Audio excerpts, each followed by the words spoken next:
আসসালামু আলাইকুম ওয়া রাহমাতুল্লাহি ওয়া বারাকাতুহু। শিমুল মেমোরিয়াল নর্থ স্কুল অ্যান্ড কলেজের দ্বিতীয় শ্রেণীর অনলাইন ক্লাসে সকল শিক্ষার্থীকে জানাই স্বাগতম।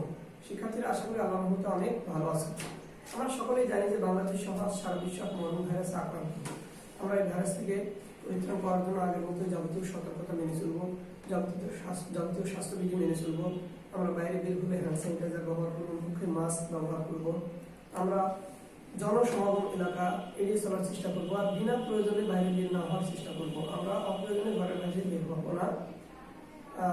আর আমরা বেশি বেশি দোয়া পাঠ করবো, যেমন আল্লাহুম্মা ইন্নী আউযু বিকা মিনাল বারাসি ওয়াল জুনুনি ওয়াল জিসামি ওয়া মিন সাইয়্যিল আসকাম রাব্বি আন্নী মাসানি আস-সুররু ওয়া আনতা আরহামুর রাহিমিন লা ইলাহা ইল্লা আনতা সুবহানাকা ইন্নী কুনতু মিনাজ জালিমিন। এই দোয়াগুলো আমরা বেশি বেশি করে পাঠ করবো। তাহলে আশা করা যায় যে আল্লাহ মহান রাব্বুল আলামিন আমাদেরকে সুস্থ রাখবেন, ভালো রাখবেন। তো শিক্ষার্থীরা, আজকে ক্লাস উপস্থাপনায় আছে আমি মোহাম্মদ আব্দুল্লাহ, সহকারী শিক্ষক শিক্ষা, Shimul memorial north school and college, Rajshahi. শিক্ষার্থীরা, ক্লাস শুরুর আগে তোমাদেরকে বিনোদন স্বরূপ আমি একটি ইসলামী সঙ্গীত গেয়ে শোনাচ্ছি। তোমরা ভালো করে শোনো এবং যদি জেনে থাকো আমার সাথে ভালো লাগবে। রোজ বিহানে একটা পাখি আল্লাহ আল্লাহ ডাকে, সেই পাখিটার গানে গানে হৃদয় দুলতে থাকে। রোজ বিহানে একটা পাখি আল্লাহ আল্লাহ ডাকে, সেই পাখিটার গানে গানে হৃদয় দুলতে থাকে। দিকে দিকে সে সুর তোলে সাড়া, ঘুম ভেঙে যায় সে সুর শুনে জাগে ঘুমের পাড়া। দিকে দিকে সে সুর তোলে সাড়া, ঘুম ভেঙে যায় সে সুর শুনে জাগে ঘুমের পাড়া। রঙিন আলো ছড়িয়ে পড়ে তখন শাখে শাখে, রঙিন আলো ছড়িয়ে পড়ে তখন শাখে শাখে। রোজ বিহানে একটা পাখি আল্লাহ আল্লাহ ডাকে, সেই পাখিটার গানে গানে হৃদয় দুলতে থাকে। শিক্ষার্থীরা, আশা করি অনেক মজা পেয়েছ। তো চলো আমরা ক্লাসে ফিরে যাই। প্রথমে আমাদের আছে শিকল ফল। আজকের ক্লাসে দেখো শিক্ষার্থীরা, তোমরা জানতে পারবে সালাদ সম্পর্কে, জানতে পারবে সালাতের ওয়াক্ত সম্পর্কে, জানতে পারবে সালাদ সম্পর্কে নবী সাল্লাল্লাহু আলাইহি ওয়াসাল্লামের বাণী, জানতে পারবে সালাতের আহকাম আরকান সম্পর্কে জানতে পারবে।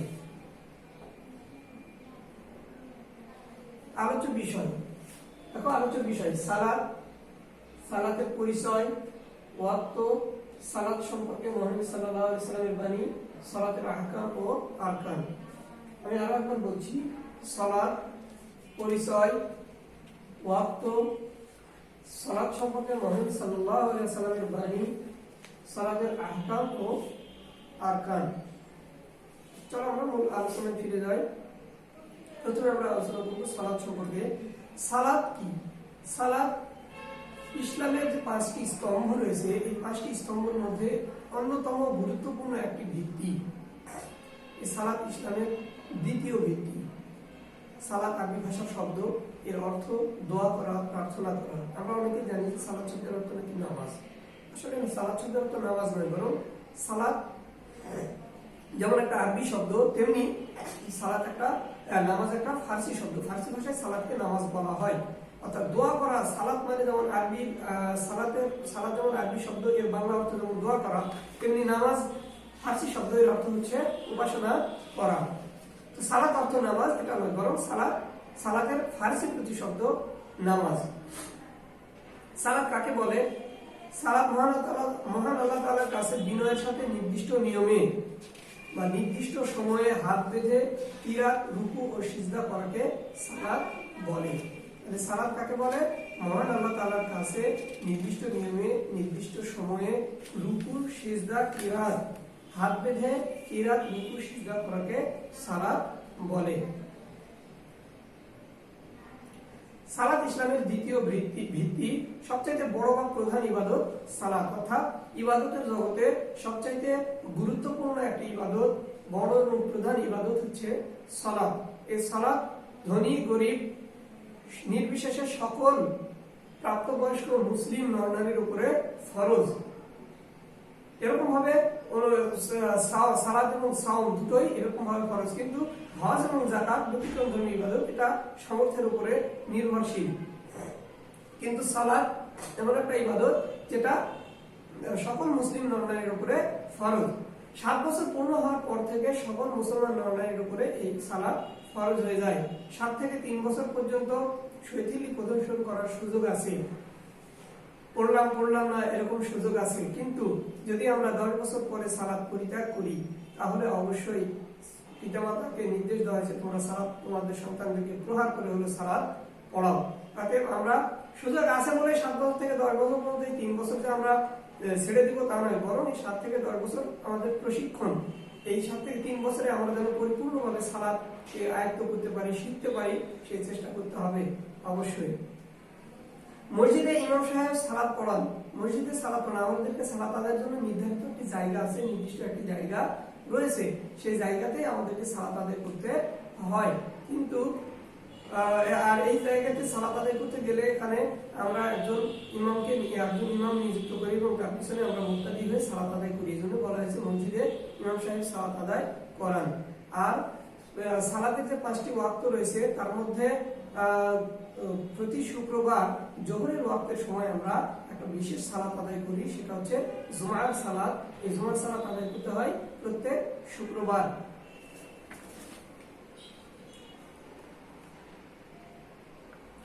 সালাত সম্পর্কে মহান আল্লাহ বাণী, সালাত সম্পর্কে মহান আল্লাহ রাব্বুল আলামিন বলছেন, ইন্নাস সালাতা তানহা আনিল ফাহশাই ওয়াল মুনকার, ইন্নাস সালাতা তানহা আনিল ফাহশাই ওয়াল মুনকার, নিশ্চয় সালাত অশ্লীল এবং খারাপ কাজ থেকে বিরত রাখে। তাহলে সালাতের গুরুত্ব কতখানি আমরা এই আয়াত থেকে বুঝতে পারি যে আমরা যদি নিয়মিত সালাত আদায় করি, পাঁচওয়াক্ত সালাত আদায় করি, তাহলে আমরা যাবতীয় অন্যায় অশ্লীল কাজ থেকে নিজেকে মুক্ত রাখতে পারবো ইনশাআল্লাহ।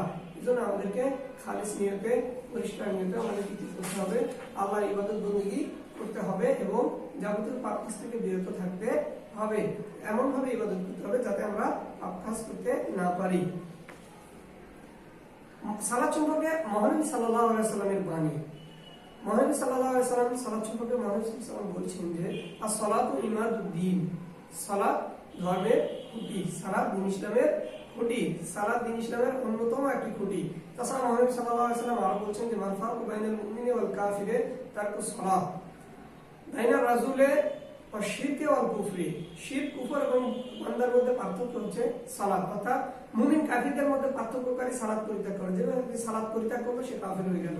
ইচ্ছাকৃতভাবে অবহেলাবশত যারা আমরা এখনো সালাত আদায় করছি না, তাদের জন্য এই হাদিসটা অতীব গুরুত্বপূর্ণ একটি হাদিস, যে সালাত যদি আমরা অবজ্ঞা করে অবহেলা করে না করি, তাহলে আমরা যতই মুসলমানের ঘরে জন্মগ্রহণ করি না কেন, আল্লাহ রাসূল সাল্লাল্লাহু আলাইহি ওয়াসাল্লামের হাদিস অনুযায়ী আমি কখনোই মুসলিম থাকতে পারি না। শুধু যে কাফের হয়ে যাব তা নয়, মুসলিম শরীফের একটা হাদিসে মহানবী সাল্লাল্লাহু আলাইহি ওয়াসাল্লাম বলছেন যে বাইনার রাজুলে ওয়াল মুমিনি ওয়াল কাফিরি, বাইনার রাজুলে ওয়াল কুফরি ওয়াশ শিরকি, কাফের, মুশরিক অর্থাৎ কুফর, শিরক আর সালাত, এই তিনটার মধ্যে পার্থক্য হচ্ছে বান্দা, এই তিনটার মধ্যে পার্থক্য হচ্ছে সালাত পরিত্যাগ করা। অর্থাৎ যদি কোনো বান্দা সালাত আদায় না করে, তাহলে সে কাফের এবং মুশরিকে পরিণত হয়ে যাবে। অতএব আমরা যারা এখনো অবহেলাবশত সালাত আদায় থেকে বিরত থাকি, আমাদের তোমাদের শিক্ষার্থীরা, তোমাদের বয়স তোমাদের সালাত ফরজ হয়ে গেছে, তোমাদের কিন্তু 7 বছর অলরেডি পার হয়ে গেছে, অতএব তোমাদেরও অবহেলা করার সুযোগ নেই। আর তোমাদের বড়রা যারা আছে তারা যদি কেউ সালাত আদায় না করে, তাহলে আমার এই মেসেজ ক্লাসের মাধ্যমে তোমরা পৌঁছে দিবে যে আমরা ধর্মীয় একটা ক্লাসে সালাত আদায় আমরা আমাদের স্যারের কাছে শিখেছি। যদি আমরা ইচ্ছাকৃতভাবে অবহেলা করে সালাত আদায় না করি, তাহলে মুহাম্মদ সাল্লাল্লাহু আলাইহি ওয়াসাল্লাম তাদেরকে কাফির এবং মুশরিক হিসেবে ঘোষণা দিয়েছেন হাদিসে। আমরা নিয়মিত সালাত আদায় করবো এবং মহান আল্লাহ রাব্বুল আলামিন আমাদেরকে যেন মুমিন মুসলমান হয়ে কবরে নিয়ে যায় সেই চেষ্টা করব, এই প্রার্থনা করব এবং সেই দিকেই আমরা চেষ্টা করব। সালাতের ওয়াক্ত, সালাত যখন তখন আদায় করা যায় না, প্রত্যেকটা কাজেরই একটা নির্ধারিত সময় রয়েছে। মহান আল্লাহ রাব্বুল আলামিন পবিত্র কোরআনুল কারীমে বলেছেন যে ইন্নাস সালাতা কানাত আলাল মুমিনিনা কিতাবাম মাওকুতা, নিশ্চয় সালাত প্রত্যেক মুমিনদের উপরে সঠিক সময়ে সালাত আদায় করা ফরজ। অর্থাৎ নির্ধারিত সময়ে, নির্দিষ্ট সময়ে সালাত আদায় করতে হবে। আমি সারা দিন শেষে ফজর, যোহর, আসর, মাগরিব, ইশা 5 ওয়াক্ত সালাত ঘুমানোর আগ দিয়ে একসাথে একাধারে 1 ঘন্টা সময় নিয়ে পড়লাম, পড়ে ঘুমিয়ে গেলাম, আমার সালাত কখনোই হবে না, শুদ্ধ হবে না। কেননা প্রত্যেকটা ওয়াক্ত সালাতের জন্য সময় নির্ধারণ করা হয়েছে। সালাতের ওয়াক্ত 5 ওয়াক্ত, অর্থাৎ দিনে রাতে আমরা যে 5 ওয়াক্ত সালাত আদায় করি তার নির্দিষ্ট কিছু নাম রয়েছে, যেমন ফজর, যোহর, আসর, মাগরিব এবং এশা। এই যোহরের ওয়াক্তে আমরা প্রতি শুক্রবার জুমার সালাত আদায় করে থাকি। ফজরের সময়টা কখন? ফজরের সময়টা সুবহ সাদিক থেকে শুরু করে সূর্য উদয় পর্যন্ত এই সময়ের মধ্যে সালাত আদায় করতে হবে। এই সময়ের মধ্যে সালাত আদায় করাই ফজরের জন্য, ফজরের সালাত আদায় করা ফরজ। এই সময় যদি আমরা অবহেলা অতিবাহিত করি তাহলে আমরা গুনাহগার হব। পরবর্তীতে হয়তো বা আদায় হয়ে যাবে, কিন্তু গুনাহ হবে। এই গুনাহ থেকে বাঁচার জন্য আমরা অবশ্যই সঠিক সময়ের মধ্যে সালাত আদায় করব। তারপরে যোহর। যোহরের ওয়াক্ত শুরু হয় সূর্য মাথার উপর থেকে পশ্চিম দিকে হেলে গেলে যোহরের ওয়াক্ত শুরু হয়, আর এর শেষ বস্তুর ছায়া 1 গুণ হলে, বস্তুর ছায়া 1 গুণ হলে এর ওয়াক্ত শেষ হয়। তাহলে এই বস্তুর ছায়া 1 গুণ হওয়া পর্যন্ত আমরা এই সময়টা সালাত আদায় করবো, যোহরের সালাতটা আদায় করে নেব। এরপরে সালাত আদায় করলে আমাদের জন্য সেটা কাজা হয়ে যাবে এবং অবহেলা করলে আমাদের গুনাহের কারণ হবে। আসরের সালাত সূর্য 1 গুণ অর্থাৎ যোহরের ওয়াক্ত যখন শেষ হয়ে যাবে, অর্থাৎ সূর্যের ছায়া, বস্তুর ছায়া যখন 1 গুণ হয়ে যাবে, বেশি হয়ে যাবে, তখন থেকে আসরের ওয়াক্ত শুরু হয়ে গেল এবং এর শেষ পর্যন্ত, অর্থাৎ সূর্য অস্ত যাওয়ার পূর্ব মুহূর্ত পর্যন্ত আমাদের এই ওয়াক্ত থাকে। তাহলে আসরের ওয়াক্ত কি? বস্তুর ছায়া 1 গুণ হলে এর ওয়াক্ত শুরু হয়, আর সূর্য অস্ত যাওয়ার পূর্ব মুহূর্তে পর্যন্ত এর সময় থাকে।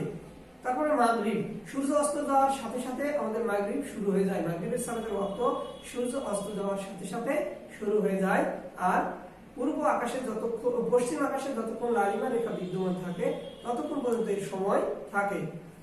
তাহলে এরপরে আছে এশা।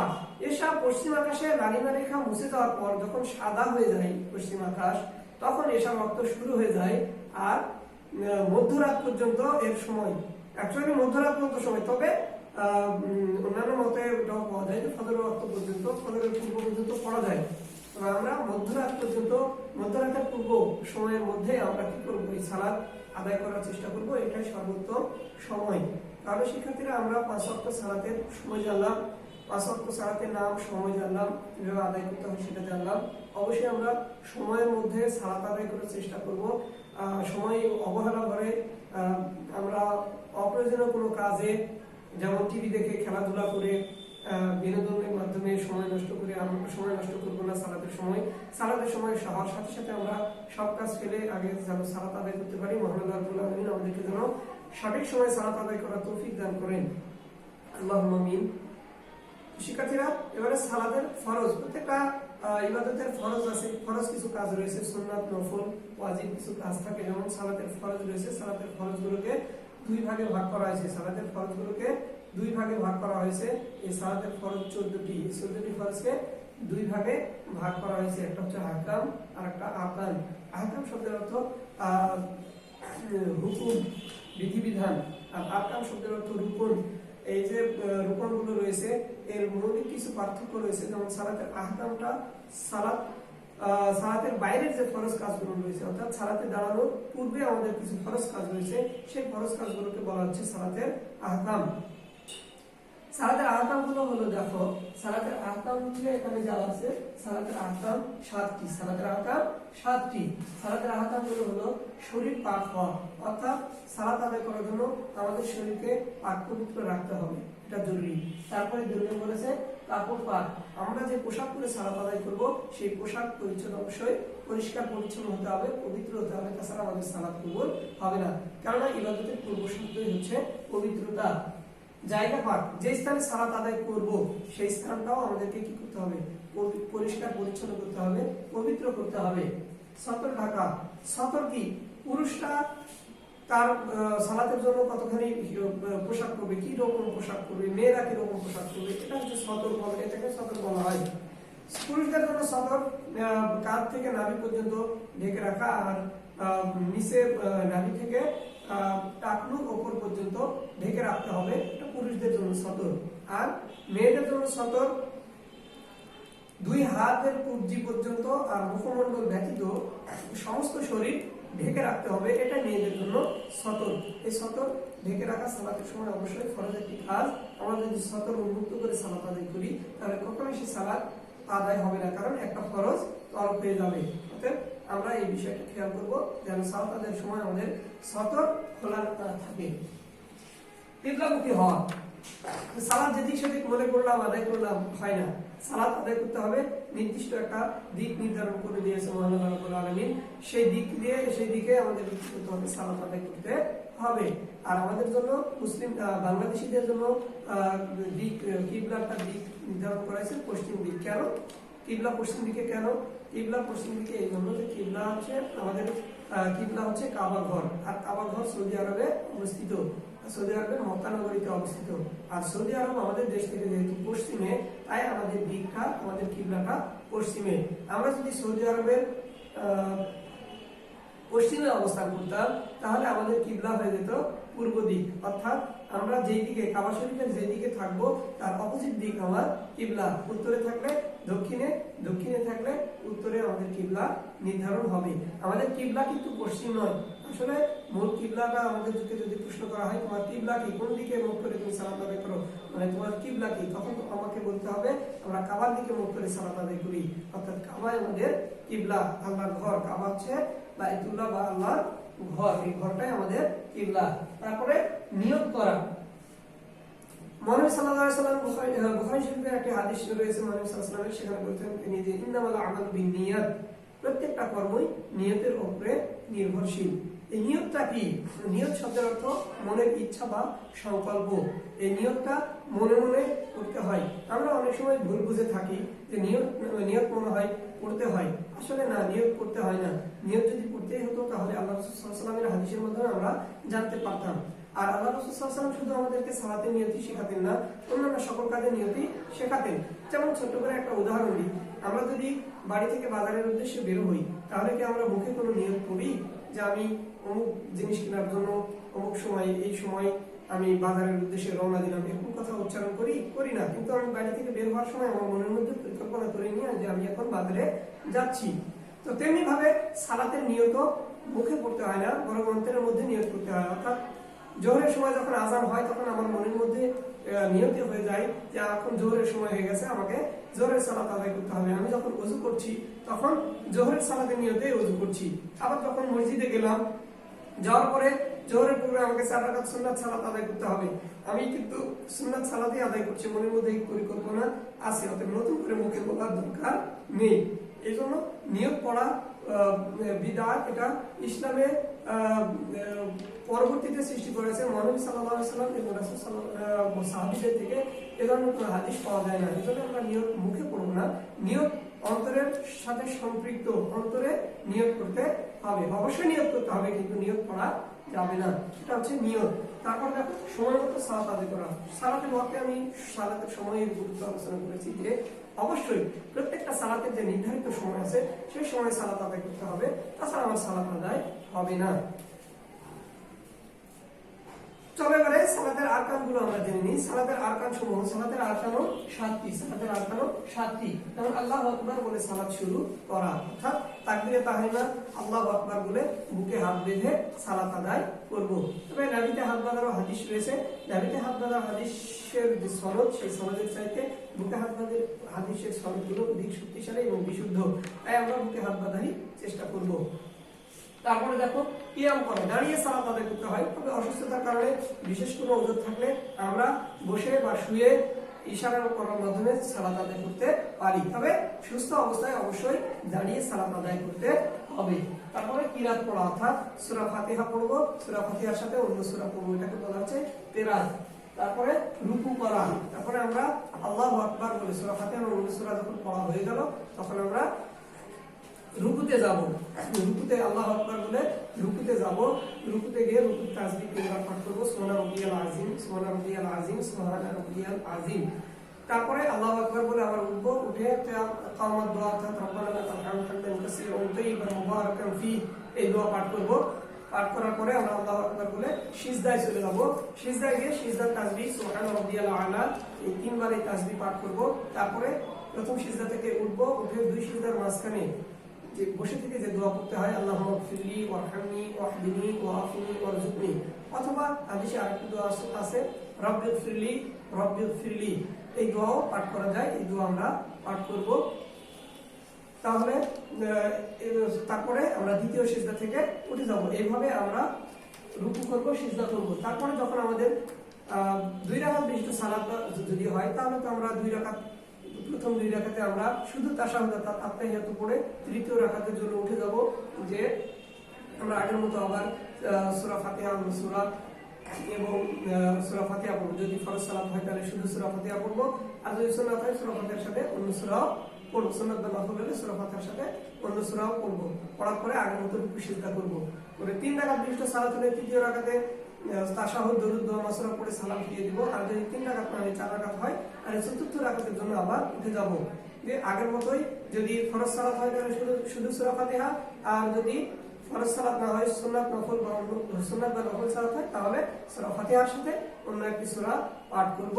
তারপর আগের মতো রুকু সিজদা করব। রুকু সিজদা করার পরে শেষ বৈঠকে বসে তাশাহুদ, দরুদ এবং দোয়া মাসুরা, শুধু দোয়া মাসুরা নয়, এখানে আরেকটা বিষয় তোমাদের অবগতির জন্য জানিয়ে রাখি, যে আমরা একটা কথা বিষয় জানি যে সালাতের শেষে তাশাহুদ, দরুদ, দোয়া মাসুরা অর্থাৎ আত্তাহিয়াতু, দরুদ শরীফ অর্থাৎ আল্লাহুম্মা সাল্লি আলা মুহাম্মাদিন, দরুদ ইব্রাহিম, আর আল্লাহুম্মা ইন্নী যালামতু নাফসি যুলমান কাসীরাও, এই আয়াত, এই 3টা দোয়া ছাড়া মনে হয় আর কোনো দোয়া পড়া যায় না, এরকম আমরা জানি। কিন্তু না, মুহাম্মদ সাল্লাল্লাহু আলাইহি ওয়াসাল্লামের হাদিস দ্বারা প্রমাণিত যে মুনাজাতমূলক যত আয়াত আছে, যেমন রব্বানা আতিনা ফিদ দুনিয়া হাসানাতাও ওয়া ফিল আখিরাতি হাসানাতাও ওয়া কিনা আযাবান নার, এই দোয়াগুলো আমরা শেষ বৈঠকে পড়তে পারি। হাদিসে বর্ণিত দোয়া মাসুরা শব্দের অর্থ হচ্ছে হাদিসে বর্ণিত দোয়া, অর্থাৎ হাদিসে বর্ণিত যত দোয়া আছে এই সালাম ফেরানোর পূর্ব মুহূর্তে আমরা এই দোয়াগুলো পড়ব। আরো একটি দোয়া আছে, আল্লাহুম্মা গফিরলি মা কদ্দামতু ওয়া আখখারতু ওয়া আসরারতু ওয়া মা আ'লানতু ইলা আখির। এই দোয়াগুলো আছে, এই দোয়াগুলো আমরা কি করব, ভালোভাবে পড়ব। তাহলে মহান আল্লাহ রাব্বুল আলামিন, মুহাম্মদ সাল্লাল্লাহু আলাইহি ওয়াসাল্লাম বলেছেন যে আসসালাতু আকবারুদ দুআ দুআ সালাত, অর্থাৎ সবচাইতে বড় ইবাদত হচ্ছে, বড় দোয়া হচ্ছে, বড় প্রার্থনা হচ্ছে সালাত। তাহলে এই সালাতের মধ্যে এই দোয়াগুলো যদি আমরা করি, তাহলে মহান আল্লাহ রাব্বুল আলামিন সালাতের মধ্যে দোয়াটা বেশি কবুলযোগ্য, তাহলে মহান আল্লাহ রাব্বুল আলামিন আমাদের দোয়াটা কবুল করবেন। আমরা আজকের পর থেকে এইভাবে সালাম ফেরানোর পূর্বে যত দোয়া আমরা জানি সব দোয়াগুলো করব, করে সালাত আদায় করব। তারপরে শেষে সকল দোয়া শেষ করে ডানে একবার এবং বামে একবার আসসালামু আলাইকুম ওয়া রাহমাতুল্লাহ এই শব্দ বলে আমরা সালাত শেষ করব। শিক্ষার্থীরা, আজকে ক্লাসের পর তোমাদের কিছু মূল্যায়ন প্রশ্ন রয়েছে। সালাত ইসলামের কততম ভিত্তি? সালাত ইসলামের দ্বিতীয় ভিত্তি। দিনের রাতে সালাত কত ওয়াক্ত? দিনের রাতে সালাত 5 ওয়াক্ত। সবচেয়ে বড় বা প্রধান ইবাদত কোনটি? সবচেয়ে বড় বা প্রধান ইবাদত সালাত। সালাতের আরকান কতটি? 7টি। সালাতের আরকান কতটি? 7টি। তো শিক্ষার্থীরা, আশা করি আজকে ক্লাসটা অনেক মনোযোগ দিয়ে শুনেছো, আর এর উপর ফিডব্যাক নেওয়া হবে। নোট প্রশ্ন পড়া 1, 2 ছোট প্রশ্ন পড়ার মধ্যে থেকে থাকবে, আর মৌখিক দোয়া মাসুরা থাকবে। দোয়া মাসুরার উপরে তোমাদের দোয়া মাসুরা অবশ্যই অর্থ সহ মুখস্থ করতে হবে বললাম। এই বিষয়গুলো অবশ্যই পড়বে ভালো করে, যাতে তোমাদের ফিডব্যাকটা ভালো হয়। আর পরবর্তী ক্লাস পর্যন্ত মহান আল্লাহ রাব্বুল আলামিন আমাদের সকলকে ভালো রাখুক, সুস্থ রাখুক, এই বর্তমানে অবস্থা থেকে পরিত্রাণ দিক। এই বলে আজকে ক্লাস শেষ করছি। পরবর্তী ক্লাসে আবার দেখা হবে। আসসালামু আলাইকুম ওয়া রাহমাতুল্লাহি ওয়া বারাকাতুহু।